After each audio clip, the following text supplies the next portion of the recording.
E aí, queridos alunos, que bom ver vocês de volta para a nossa segunda aula da classe I de Fazer Discípulos. Se você não sabe, nós estamos no nível 4 e eu quero dar prosseguimento a essa aula com você. Aula passada, nós falamos aqui a respeito do capítulo 1, nós falamos de 3 temas básicos, né? O que é discipulado, o que é um discípulo e o que é um discipulador. E hoje, agora, nesse momento, eu quero falar com você a respeito do capítulo 2, a pessoa e o trabalho do discipulador. E eu quero desde já pedir para você aquilo que eu sempre peço no início das nossas aulas, né? Se você está com o celularzinho na mão, deixa um pouquinho de lado, preste atenção naquilo que nós estamos falando, porque eu tenho certeza que vai ser bênção de Deus para as nossas vidas, mas para isso nós temos que estar antenados, captando aqui a visão. Olha só esse tema interessante, a pessoa e o trabalho do discipulador. É um tema breve, o nosso segundo capítulo ele é menor do que o capítulo 1, né, que dura em torno de 40, 45 minutos. A nossa aula de hoje provavelmente vai ser mais curta do que a anterior, porque ele também é um tema menor, mas não menos importante. Ele é bastante essencial também. Eu tenho certeza que você que está iniciando essa classe está amando aprender um pouco mais a respeito de discípulo, de discipulado, de ser discípulo, de ser discipulador e do que é o discipulado, legal? Inclusive, nós teremos dentro do módulo 2, nós temos uma classe que vai falar tudo a respeito de discipulado. Mas na nossa classe, essa classe, né, que nós temos 4 aulas, nós temos ainda mais 2 aulas para dar, ela vai abordar de forma introdutória o discipulado e eu tenho certeza que isso vai ser uma base, né, para tudo aquilo que nós ainda iremos aprender, legal? Então, eu quero que você acompanhe junto comigo alguns princípios essenciais ao discipulador. Bom, primeiro, o discipulador ele deve ser adepto da visão do discipulado. Segundo George Barna, a visão é a força impulsora por trás da atividade de um líder. Assim, é necessário que o discipulador tenha realmente absorvido a visão de discipulado. Não pode ser apenas um dos ministérios dentro de uma igreja, mas o coração da célula. Eu tenho certeza que isso daqui eu nem precisaria falar para você. Por quê? Porque isso aqui não se aplica somente ao discipulado. Isso daqui se aplica à nossa vida, né? Nós não conseguimos, assim, desenvolver quando nós não vestimos a camisa, sabe? Então, quando um líder de uma igreja está ali inserido e ele com certeza tem boa vontade, ele quer se envolver, se ele não estiver alinhado com a visão da sua igreja, ele vai se prejudicar, ele vai trazer prejuízo à sua igreja local.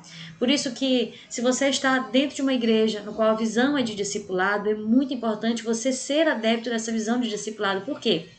Antes de tudo, tá, queridos, eu vou partir aqui do pressuposto de que, independente da sua igreja ter ou não visão discipulado, isso daqui é uma ordenança bíblica. Nós já falamos sobre isso no capítulo 1, mas é importante você estar alinhado sim com a sua liderança. Isso daqui é algo base, né? Inclusive a nossa próxima classe que nós abordaremos vai ser sobre autoridade e submissão, né? A nossa próxima classe. Depois dessa, você vai entrar numa classe de autoridade e submissão que você vai aprender de tudo um pouco a respeito dessa questão de obediência, de submissão, de relação com as autoridades que existem na sua vida de forma geral. Pois bem, então eu quero prosseguir dizendo para você que o discipulador ele precisa abraçar a visão para que o trabalho flua melhor. Se você tem essa visão de discipulado, se você entende a importância, então você não vai fazer corpo mole, você não vai colocar dificuldade, você não vai colocar empecilho, você vai ser a primeira pessoa a falar, não, eu preciso fazer discipulado, eu preciso cuidar de pessoas, eu preciso consolidar vidas, você vai ser o primeiro a ter essa atitude. Por isso que o primeiro princípio essencial do discipulador é ser adepto da visão do discipulado, sob pena de você prejudicar a cadeia de discipulado e o fluir do discipulado na sua igreja. Então, seja essa pessoa. Segundo princípio essencial ao discipulador. O discipulador ele deve ter determinação e compromisso. Isso daqui eu tenho certeza que você também concorda, não é verdade? O discipulador ele precisa ter determinação e compromisso. Por quê? Porque o discipulador ele deve estar consciente da responsabilidade que tem, pois é um ministério de formação de vidas. E não pode se esquecer que os discípulos muitas vezes são pessoas que vêm para a igreja feridas, problemáticas, com costumes e conceitos errados. Então, a primeira mensagem que o discipulador ele precisa entender é que ele trabalha com a atividade mais importante da face da terra. Quando você pega, por exemplo, um advogado, um médico, né, um contador, um engenheiro, cada um, claro, vai puxar a sardinha para o seu lado, né, dizer assim, não, o meu trabalho é o trabalho mais importante da face da terra. Cada um vai puxar, mas você sabe, na verdade, qual é o trabalho mais importante da face da terra? É edificação do reino de Deus. Você já parou para pensar que você está trabalhando no trabalho mais importante, porque todas as outras coisas e atividades que nós fazemos, elas perecem nessa terra. Porém, aquilo que você planta no reino de Deus é uma riqueza celestial. É um galardão lá no céu que você vai receber. E vidas, né? Pessoas que serão alcançadas e que viverão na eternidade juntamente com você. Então, existe algo mais maravilhoso que isso? Eu penso que não. Né? Eu imagino que você também. Então, olha a responsabilidade que o discipulador ele precisa entender que ele tem. Né? Ele precisa, por isso, ter determinação, ou seja, uma pessoa que não desiste fácil, uma pessoa que permanece ali no foco, mesmo diante das adversidades que elas vão vir, saiba disso. E também ele precisa ter compromisso, ele precisa estar comprometido, antes de tudo, com Deus, ele também precisa estar comprometido com a sua igreja, com a sua liderança, né? Com a visão que está sendo implantada na sua igreja. Um outro ponto aqui interessante que ele fala no nosso material é a respeito de pessoas que chegam, né, muitas vezes para ser discipuladas, e essas pessoas elas chegam com feridas, com problemas, pessoas problemáticas, né? Quantas vezes a gente se depara com pessoas que às vezes são desestruturadas, são desequilibradas, são problemáticas, elas brigam, elas arranjam confusão, né? Elas têm ideologias diferentes do que aquilo que a palavra está ensinando, porque elas já passaram em 1001 igrejas, porque elas já tiveram 1001 feridas, elas têm costumes, elas têm conceitos errados. E aí que entra também o papel do discipulador, dele entender, né, que ele precisa de fato ser uma pessoa comprometida, antes de tudo, com o reino de Deus, para que ele possa transmitir essa vida de Cristo, para que essas pessoas dentro do discipulado elas sejam saradas. Imagine você que uma pessoa, quando um pastor, por exemplo, ele prega no púlpito, ele com certeza muitas vidas são impactadas, mas o discipulado é algo assim tão íntimo, tão pessoal, que é onde realmente há grandes curas, grandes milagres, grandes libertações. Que a pessoa está ali no íntimo dela sendo tratada, colocando para fora tudo aquilo que ela talvez no culto, né? Talvez não, com certeza no culto não colocaria.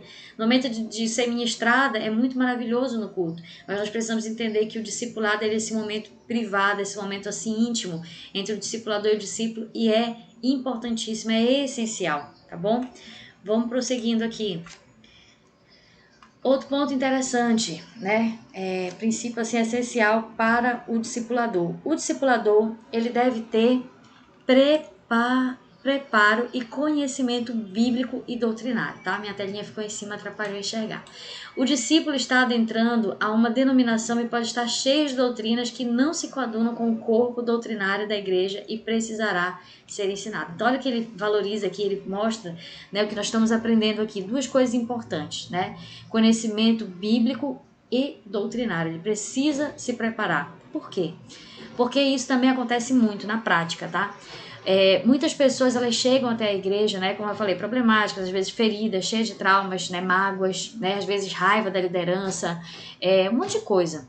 E dentro do discipulado elas serão tratadas, com certeza elas serão tratadas. Mas também existem pessoas que elas são uma coxinha de retalhos, né? De repente elas não se firmaram em nenhuma igreja local. Nós sempre falamos da importância de nós valorizarmos a nossa igreja local, né? Então, algumas pessoas, elas não valorizam.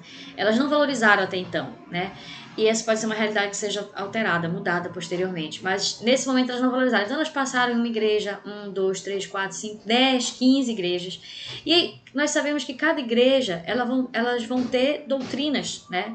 Algumas doutrinas bíblicas, outras doutrinas que são de homens. Mas independente disso, essas pessoas às vezes elas chegam na igreja cheio de um monte de ideologias que muitas vezes não vão estar batendo com a visão dessa igreja local. Por isso que é muito importante você, discipulador, e você que está assistindo essa aula, talvez você pense assim, poxa, essa aula não é para mim, porque eu não sou discipulador. Ainda você não é discipulador. Porque a visão da nossa igreja é que todos sejam e façam discípulos. Então você será também um discipulador. Se hoje você não está discipulando, você estará discipulando mais dia ou menos dia, tá? Então com certeza essa aula também é para você, porque você precisará disso. Portanto, querido, é importante você, né, ter base bíblica, óbvio, mas também conhecer a sua igreja, conhecer qual é a história, qual é o legado da sua igreja, porque é muito bom você passar isso adiante. É muito bom você passar essa visão para essa pessoa que você está discipulando, para que ela esteja alinhada com a visão da igreja, tá certo? Outro ponto, o discipulador ele deve ser empático, né? O que é uma pessoa empática? É uma pessoa que é diferente de antipático também, né? É uma pessoa que se importa, é uma pessoa que ela é sincera, ela procura realmente desenvolver um relacionamento sincero, ela se coloca no lugar do outro. Então, esse discipulador ele precisa ter um comportamento pastoral. Como é que é o comportamento de um pastor? É aquela pessoa que se importa com o outro, que ouve as necessidades, que está atento, que observa, né? Você vê aquela pessoa entrar meio tristinha, meio cabisbaixa, você, se tem um coração de pastor, se você é empático, você vai... Fulano, o que está acontecendo? Tá tudo bem com você? Você está precisando de alguma coisa? Você quer conversar? Você não é aquela pessoa somente que espera ser acionada. Você é aquela pessoa que está ali atenta ao rebanho que Deus confiou à sua mão. Então você é uma pessoa que se importa verdadeiramente. É quando alguém vai falar algo para você, você observa quem se importa e quem não se importa, não é? Olha só, quando uma pessoa não se importa, às vezes você está falando e você tem a sensação de que essa pessoa não está nem ouvindo o que você está falando. E uma pessoa empática não, uma pessoa que você fala, ela olha nos seus olhos, ela ouve de verdade, você sente que ela está se importando com a sua situação e que ela está ali para querer lhe ajudar. Outro ponto, o discipulador ele deve ter um bom testemunho, deve ser alguém fiel aos princípios bíblicos. Nós não podemos esquecer que ser discipulador é ser um referencial de Cristo nessa terra. Então nós sabemos que eu e você, nós não somos perfeitos, com certeza não, mas nós estamos mirando no caráter de Cristo, que é perfeito, né? Então nós precisamos sim ter um bom testemunho. Querido, isso daqui é muito delicado. Você que está assistindo essa aula, você pode não perceber, mas tem pessoas que estão olhando para você. Quando você está no supermercado, quando você está zangado, você está estressado, quando você quer xingar alguém, você quer puxar uma confusão, sempre vai ter alguém observando você. Por isso que é importante você entender que você, como cristão, não pode ser uma pessoa de duas caras, né?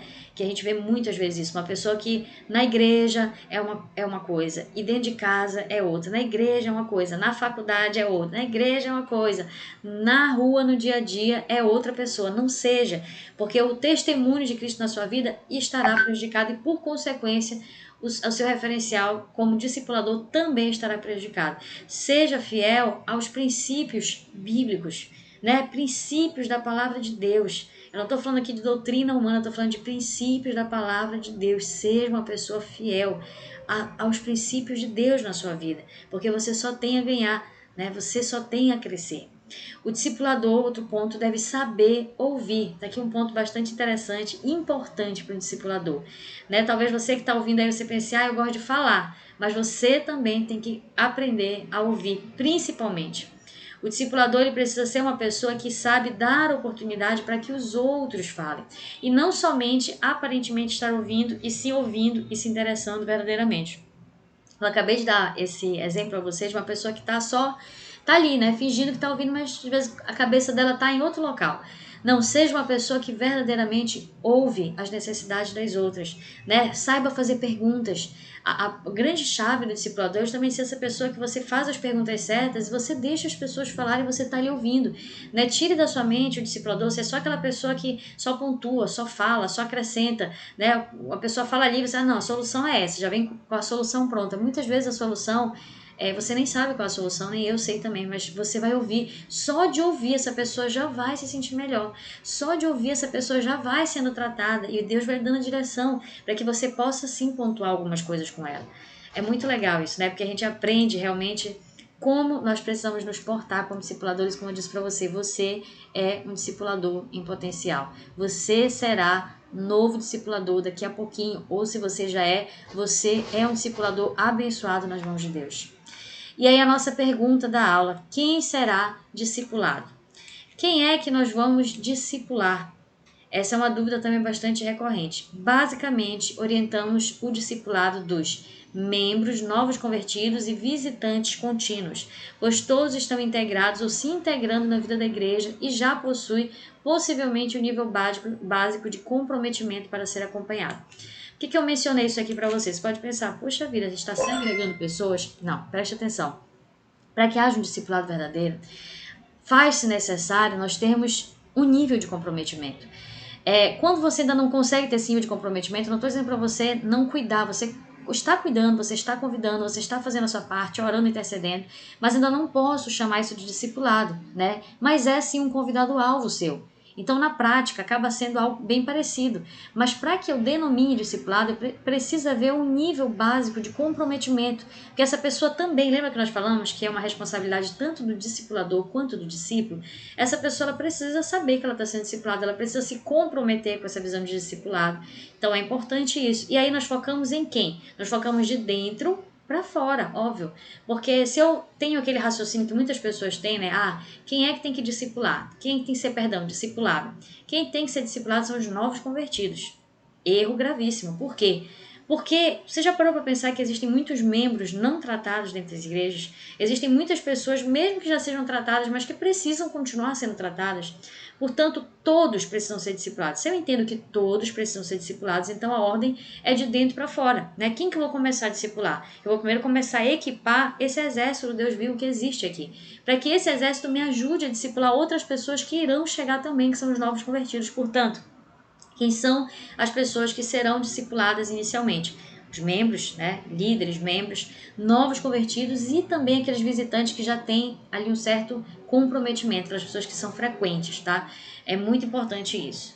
Um outro ponto aqui no nosso estudo de hoje, na nossa classe, a questão da autoridade. Sem submissão não há formação.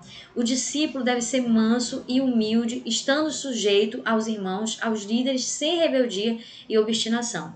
Olha, esse ponto é muito importante. Para que haja essa formação de um discipulado saudável, é necessário sim a submissão, né? O discípulo ele precisa ser essa pessoa que se coloca ali mesmo para ser tratado, para ser cuidado. Não dá para chegar com o coração cheio de orgulho, na verdade, nem na presença de Deus, nem em lugar nenhum, e também não no discipulado. Então, o discípulo ele precisa ter esse coração manso, esse coração humilde, ele precisa se colocar numa posição de sujeição. Eu não estou falando aqui, quando a gente fala sujeição, as pessoas às vezes confundem, né? Parece que é quase como se fosse assim como se estivesse sendo imposto algo, como se estivesse tendo uma relação de um superior e um inferior. Não é isso, não. Mas essa submissão é uma submissão bíblica. O que é isso, né? A própria palavra submissão, ela significa o quê? Submissão. É uma missão de apoio. Uma missão de apoio. A palavra submissão, ela significa justamente quando você abre mão da sua missão principal para você entender que você vai dar apoio numa missão que não é somente sua, mas é do coletivo, é do todo. Portanto, é importante sim você estar alinhado com a sua liderança, alinhado com a sua equipe, com as pessoas que estão debaixo do seu cuidado e com as pessoas que estão cuidando de você, tá bom? Sem rebeldia, sem obstinação, nós vamos ver que comportamento rebelde, ele só traz malefícios para nós. Na próxima classe a gente vai falar bastante sobre isso. Não vou me adentrar muito nisso agora, porque nós vamos ver isso na nossa próxima classe. Sem submissão não há autoridade. O princípio básico de ter autoridade é estar debaixo de autoridade e se sujeitar a ela. É por isso que é muito legal, queridos, a visão de discipulado, porque todos precisam estar debaixo de uma autoridade. Quando você observar alguém que não quer estar debaixo de autoridade, observe um pouquinho mais. Porque tem pessoas que elas não querem estar debaixo de autoridade porque elas não renunciam a elas mesmas, elas não querem se sujeitar a nada e a ninguém. E isso é muito complicado, porque esse relacionamento que nós temos, né, já falamos, é o relacionamento da cruz. Nós com Deus e nós como igreja, ele é importante para o nosso amadurecimento. Quando eu me relaciono com Deus e acho que é só com Deus, está faltando uma parte. Está faltando, porque eu preciso aprender a me relacionar com as pessoas. Então, eu preciso também estar ali submisso à minha liderança, eu preciso estar ali convivendo bem com os meus irmãos, liderando também em mansidão, né, em servidão, em amor. O líder não é aquele que manda, é aquele que serve. Então, isso nós vamos aprender o quê? Convivendo, vivendo em equipe, vivendo como igreja. Por isso que é tão essencial, por isso que eu não consigo entender movimentos como movimentos que existem, né, dos desigrejados, pessoas que estão fora e querem achar apoio bíblico para isso, queridos. Não há apoio bíblico para isso, tá? Porque faz parte do nosso crescimento, do nosso amadurecimento, nós nos relacionarmos com pessoas, inclusive aquelas diferentes de nós, inclusive aquelas que a gente não gosta, tá? Isso faz parte. Continuando, e reconhecer que nossa autoridade não vem de nós mesmos, mas de Jesus, bem como entender que a autoridade é diferente de autoritarismo, tá? tá? Pra gente não confundir as coisas. Pois o discipulador não é dono dos discípulos, sim servo dele. Quando eu digo para você se submeter, eu não estou falando para você se submeter e você achar, meu discipulador, eu estou aqui numa relação de autoritarismo. Não. O seu discipulador, primeiro, você é discípulo, na verdade, não é necessariamente do seu discipulador. Essa é uma figura de autoridade sobre a sua vida? Sim, é. Mas antes de tudo, você é discípulo de Cristo. O seu discipulador não é dono de você, ele está ali para lhe orientar, ele está ali para lhe auxiliar, para lhe servir. Olha que maravilha essa palavra, né? Para lhe servir. Essa é a função do seu discipulador. E aqui nós vamos entender, agora avançando no nosso estudo de hoje, 3 níveis de palavra no discipulado. Essa parte aqui eu acho muito legal, porque você vai começar a entender que realmente não é uma relação autoritária, tá? Porque o discipulador está ali para lhe direcionar. E você vai conseguir discernir as palavras que o seu discipulador vai dar para você, tá? E o seu nível de submissão a essas palavras. Preste atenção. Respire fundo. Vamos lá. Primeira palavra aqui, em 3 níveis de palavra do discipulado, tá? A primeira palavra que você vai ver no discipulado é a palavra de Deus, tá? A essa o discípulo deve ter submissão absoluta. Quando damos a palavra de Deus ao discípulo e ele não recebe, está sendo rebelde. Nesse caso, devemos seguir as orientações dadas por Jesus lá em Mateus 18, 15 ao 20. Inclusive, nós já lemos esse texto em outra oportunidade, numa outra aula anterior, que é o texto que fala de como nós devemos resolver os nossos conflitos, né? Que eu devo primeiro chamar a pessoa, depois eu tenho que chamar ela acompanhada de 2 testemunhas, depois eu tenho que apresentar a liderança da igreja, depois eu chamo diante de toda a igreja, assim ele vai nos dando todo o passo a passo de como resolver conflitos, tá? E por fim, se essa pessoa não mudar, aí eu vou ter ela como incrédulo, ou seja, uma pessoa que não faz parte mais do corpo de Cristo, tá? Então, vamos entender uma coisa. Quando o discipulado está fluindo e o discipulador está ali com o seu discípulo, ele vai dar algumas palavras para esse discípulo, legal? Uma dessas palavras que ele vai dar é a palavra de Deus. Então imagine você que minha Bíblia estava aqui, não está mais. Eu levei ela para outro cômodo. Quando a palavra de Deus, você como discipulador vai falar para o seu discípulo, olha querido, lá no texto tal e tal diz isso. Então eu estou lhe orientando com base na palavra de Deus. Quando você está orientando o seu discípulo, você está passando para ele a palavra de Deus, um princípio da palavra de Deus, então aí sim, esse tipo de submissão deve ser absoluta, porque a pessoa não estará submetendo a você, a pessoa está submetendo a palavra de Deus. Então vamos imaginar um exemplo de alguém que não está vivendo em santidade. E eu vou pegar na palavra e falar assim, olha, a palavra me fala sobre isso, isso e isso, você precisa ser santo assim como Deus é santo, e eu vou passar essa orientação. Então, isso que você está fazendo, a Bíblia também diz, se teu olho te faz pecar, arranca, joga fora, se teu braço te faz pecar, arranca, joga fora. Eu vou passar essa orientação bíblica. Se o meu discípulo não se submete a essa orientação, que está totalmente relacionada à palavra de Deus, então ele está sendo rebelde, porque essa submissão deveria ser absoluta, tá? Agora tem outra palavra também no discipulado, que são os nossos conselhos, tá? A submissão aqui, ela é relativa. Por exemplo, quando dizemos ao discípulo que ele não pode se casar com uma moça incrédula, estamos dando a palavra de Deus e isso é absoluto. Existe texto sobre isso dizendo que a luz não se une com as trevas. Pois bem, isso aqui é a palavra de Deus. Essa submissão a esse texto deve ser absoluta, tá? Porque aqui o discipulador não está falando dele, ele está falando da palavra de Deus. Porém, quando esse mesmo discipulador dá um conselho, ainda que baseado no conhecimento que ele tem da palavra, mas é um conselho dele, né, algo que vem do discipulador, então aí a necessidade de submissão é relativa. Se ele rejeita um conselho, ele não é necessariamente rebelde, embora talvez ele seja orgulhoso e autossuficiente. Então vamos pegar agora um outro exemplo. O primeiro exemplo que nós demos aqui foi da palavra de Deus, né? A essa a submissão é absoluta. Mas vamos imaginar que eu, como discipuladora, dei um conselho para minha discípula e fale assim, olha, nessa situação eu já vi uma experiência parecida, eu lhe aconselho você a agir dessa forma. Esse tipo de conselho, baseado na minha experiência, esse tipo de conselho baseado numa experiência que eu tenho com a palavra de Deus, tá? Com uma orientação que eu tenho com a palavra de Deus, mas que não necessariamente ela está fundamentada na palavra de Deus, a submissão aqui é relativa, porque o discípulo ele tem margem, né? Devo fazer ou não devo? Será que é ou não é? Né? Que decisão eu tomo? Então ele tem uma margem relativa porque aqui está baseado nos meus conselhos como discipuladora, tá? Aqui se ele não fizer, ele não necessariamente é um rebelde, né? Embora ele possa ser orgulhoso o suficiente de não ouvir um conselho. Porém, o último nível aqui de palavra no discipulado que eu acho interessante é quando nós trazemos somente as nossas opiniões, que não tem absolutamente nenhum tipo de relação com a palavra. Então vamos lá, por exemplo. É aquilo que está relacionado, por exemplo, às minhas opiniões e gostos pessoais. Olha, eu gosto muito de usar preto. Aí imagine você que no meu discipulado, eu vou falar assim, olha, pessoa para ser discípula, a pessoa tem que usar preto, porque o preto, aí eu começo a fundamentar, por que eu acho que a pessoa deve usar preto? A pessoa tem que torcer pro time tal, porque o time tal, eu começo a fundamentar coisas, queridos, que não tem absolutamente nenhuma relação com a palavra. Existem muitos discipuladores que eles querem imprimir nos seus discípulos gostos pessoais, opiniões pessoais. Não faça isso. Você vai dar conselhos, você vai orientar, mas sempre procure embasar na palavra de Deus. A esse tipo aqui de orientação, com base nas minhas opiniões como discipuladora, das suas, né, das opiniões pessoais nossas, a esse daqui, a submissão, não há nenhum tipo de submissão. Não há nenhum tipo de obrigação do discípulo se colocar diante dessa orientação, tá? Aí eu dei o exemplo aqui, né, do time de futebol, do cor de roupa, do estilo, da comida. Ah, quem é minha discípula tem que tomar açaí, porque o açaí é de Deus e não sei o quê. Aí, você percebe? São coisas pessoais. A gente não pode imprimir, né? Meu jeito de me vestir, eu quero que as pessoas se vistam igual a mim. Meu jeito de prender meu cabelo, eu quero que as pessoas prendam igual a mim. Deu para compreender? Então, nós temos esses 3 níveis de palavra e, por consequência, 3 níveis de submissão. Palavra de Deus, resumo, submissão absoluta. Os nossos conselhos com base na palavra de Deus, submissão relativa.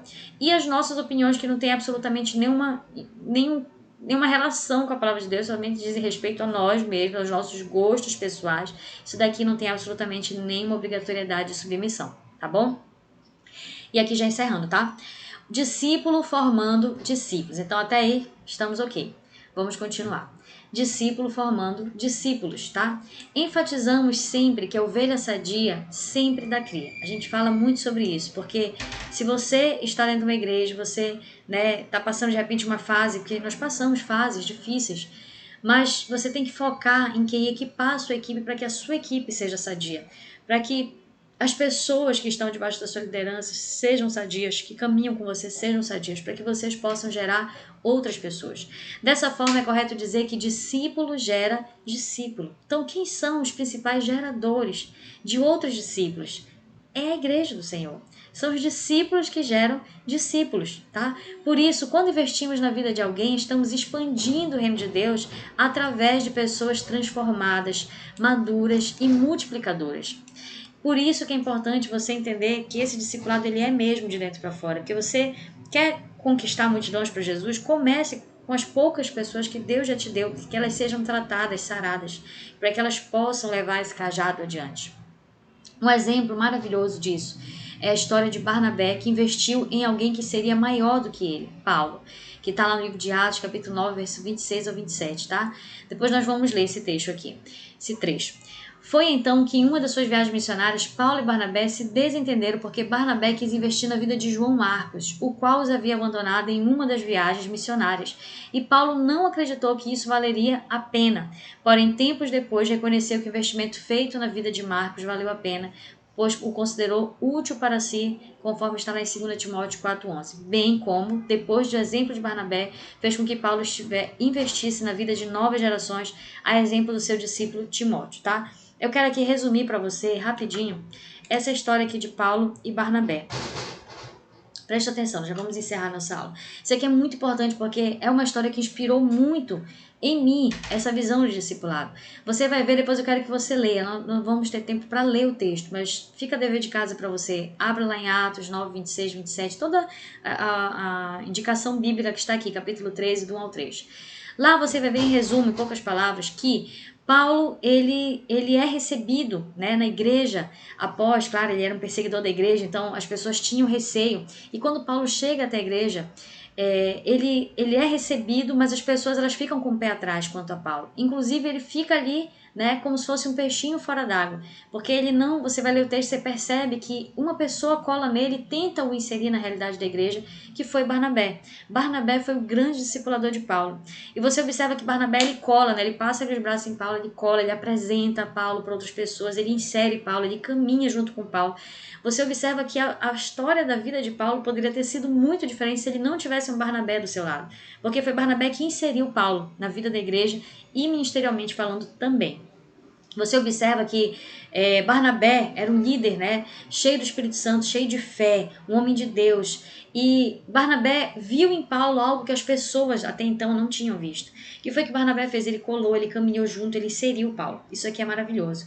E você observa também que Barnabé, ele inicialmente, quando ele era denominado nas menções no livro de Atos, você vê sempre o nome de Barnabé na frente, Barnabé e Paulo, Barnabé e Paulo. E posteriormente você percebe que Paulo ele vai se crescendo, né? E tem as viagens missionárias, Barnabé vai junto com ele, e eles vão expandindo a igreja do Senhor Jesus, por onde o Senhor está o direcionando. E você percebe que posteriormente o nome de Paulo começa a vir à frente, porque Barnabé o treinou também, né? O cuidou também, que ele começa a se destacar ministerialmente mais do que Barnabé, o que em absolutamente nada ofende Barnabé. Pelo contrário, ele está em uma posição de servo. Legal. Após essa primeira viagem missionária, você vai ver um episódio muito interessante na vida de Paulo e Barnabé. Você vê que eles fizeram uma viagem e, né, no meio dessa viagem, no decurso dessa viagem, João Marcos, ele abandonou eles. E quando foi na segunda viagem missionária, Barnabé, que tinha esse coração de discipulador, né, ele falou, não vamos levar João Marcos conosco. E Paulo, não vamos levar, porque João Marcos nos abandonou na última viagem. E aí começa uma discussão entre Barnabé e Paulo, a tal ponto que eles se separam. Por quê? Porque Barnabé não quis abrir mão da vida de João Marcos, assim como ele não abriu mão da vida de Paulo quando Paulo precisou mais, quando Paulo estava no início do ministério. E Paulo não teve essa mesma visão, esse mesmo coração de discipulador que Barnabé. Então, assim, Barnabé realmente, né, inclusive o nome de Barnabé, a tradução é encorajador. Né? Barnabé, na verdade, é um apelido, que ele era chamado justamente de alguém que é um nome que deriva do nome Espírito Santo. Então, é mais ou menos como se fosse assim, encorajador, aquele que anda ao lado, tá? Essa era a tradução do nome de Barnabé, ou seja, uma pessoa que realmente exercia esse papel perfeito de um discipulador. Como nós precisamos ser discipuladores como Barnabé foi. E aí você percebe que Barnabé não desistiu da vida de João, eles se desentendem. Paulo vai para suas viagens com Silas e Barnabé com João Marcos, e aqui há um rompimento, né? Durante um período de tempo, mas nós sabemos que, claro, há sim uma reconciliação, né? A Bíblia não vai mencionar isso, porém nós sabemos que são homens de Deus que estão vivendo debaixo de princípios de Deus e é óbvio que isso vai acontecer, né? Que isso aconteceu. E aí o que é interessante aqui, queridos, para nós encerrarmos, tá? A nossa aula, é que posteriormente essa atitude de Barnabé para Paulo soou muito estranha, Paulo não concordou, mas Barnabé sabia que ele precisava investir na vida de João Marcos, que João Marcos era uma pessoa ainda frágil na fé, mas ele tinha o coração de discipulador, então ele tomou essa atitude de fé, né, mesmo indo contra Paulo. E o que acontece? Ele investiu na vida de João Marcos, que hoje, né, o Evangelho de Marcos, se você não sabe, ele foi escrito por João Marcos. Então, olha só a importância de um verdadeiro discipulador, de alguém que investe na vida de outra pessoa, mesmo que ninguém acredite, porque ali João Marcos estava bem desacreditado, né? João Marcos abandonou eles no meio da viagem, ele estava assim com a visão a respeito dele estava muito negativa, muito prejudicada. Mas Barnabé continuou acreditando, investiu na vida de João Marcos, e João Marcos se tornou o escritor do Evangelho de Marcos. Quanto isso é importante. Olha só, biblicamente, historicamente, quanto que isso é importante. Não desistir das pessoas. Você percebe que posteriormente Paulo, né, lá em 2 Timóteo 4:11, depois você vai ler também, Paulo, passando uma carta a Timóteo, dando algumas orientações, ele fala assim, olha, e envie também para mim João Marcos, porque ele me é útil no ministério. Então, posteriormente, Paulo reconhece que, de fato, João Marcos passou a ser alguém útil no ministério para ele. Por quê? Porque alguém um dia investiu na vida de João Marcos. E quem foi esse alguém? Um discipulador chamado Barnabé, que foi também quem investiu na vida de Paulo e não desistiu dele. Então, olha o quanto é importante a pessoa e o trabalho de um verdadeiro discipulador, tá? Essa história é muito legal. Inclusive, eu deixo para vocês aqui, assista uma pregação que é Fator Barnabé, o nome da pregação, pastor Abe Uber. Maravilhosa, vai dar para você todos os pormenores dessa história e é muito inspiradora. Assista, porque vale muito a pena, tá? E por último, para nós encerrarmos, o discipulado não pode ser apenas uma preparação para o batismo. Nós cremos que um discípulo, inclusive eu vou deixar aqui no link, tá? Do nosso vídeo aqui no YouTube, essa pregação para você assistir. O discipulado não pode ser apenas uma preparação para o batismo. Cremos que o discipulado não pode ser formado em apenas algumas semanas ou meses. É possível que neste tempo a pessoa possa ter crescido e amadurecido, é verdade, mas o verdadeiro discipulado deve acontecer a vida inteira. Deve ser um estilo de vida de amadurecimento e de proteção espiritual. Então, em resumo, para nós encerrarmos aqui o capítulo 2, nós acreditamos no estilo de vida de discipulado. Tire da sua mente essa ideia de que as pessoas só devem, essa visão de que nós discipulamos novos convertidos, tá? Ah, só quem é novo convertido já tá maduro, então segue. Deixa eu pegar aqui outro novo convertido. Eu entendo até um princípio por trás disso, tá? De você querer amparar aqueles que estão mais fragilizados, mas entenda que discipulado é estilo de vida e é para a vida toda. Todos nós precisamos de prestação de contas, todos nós precisamos de intercessão, de pessoas orando por nós, pessoas exercendo cuidado sobre a nossa vida, não importa quantos anos de caminhada com Cristo você já tenha.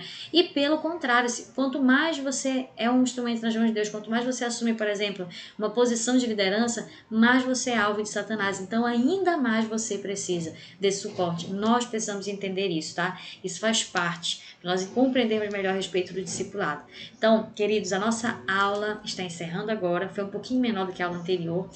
Que Deus abençoe a sua vida e nos vemos aí na nossa próxima aula, tá bom? Te aguardo, não desiste, continua perseverando que Deus tem mais para cada um de nós.